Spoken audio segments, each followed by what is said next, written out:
Hi, I'm Heidi Hornbacher. I am the director of Arrow, The Stolen Life of an American Heritage Mustang. So my inspiration for making this film was mostly just being around my friend Gabby.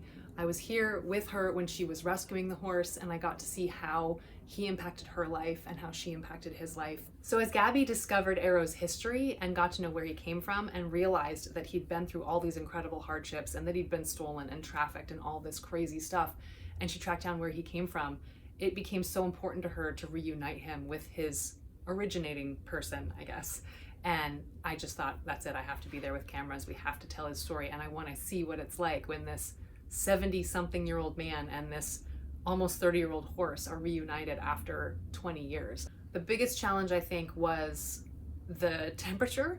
I got to Oklahoma and I didn't have a second with me, so it was me running two cameras, most of the time handheld, and I had the sound recorder sticking out of my pocket, plus the mics on the I mean, it was so much equipment that I was solely responsible for, and then all the data dump at the end of each day, and that was just overwhelming. And I remember a certain take we were trying to do, there was an interview, and you're capturing in the moment, so you can't really tell people to set up and do it again.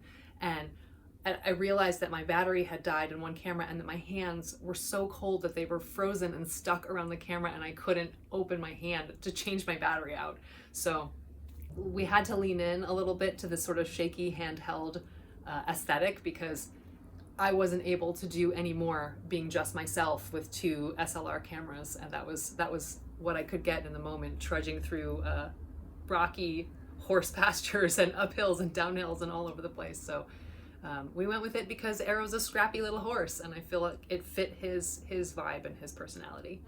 So the takeaways for me for this film, what I'd like people to leave with, is that you can help an animal in need, and you don't have to move your life across country in order to help an animal. Animals give us so much and they ask so little of us. So I hope everyone comes away from this film feeling like they might be ready to adopt a new friend or bring a new animal into their life.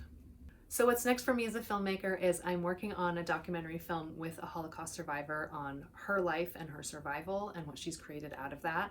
I'm also working on a documentary about a British artist as he reflects back on the legacy that he's going to leave behind as he's sort of in his third act of life. But mostly, I teach screenwriting most days through pagecraftwriting.com, and that is what's next for me as we speak.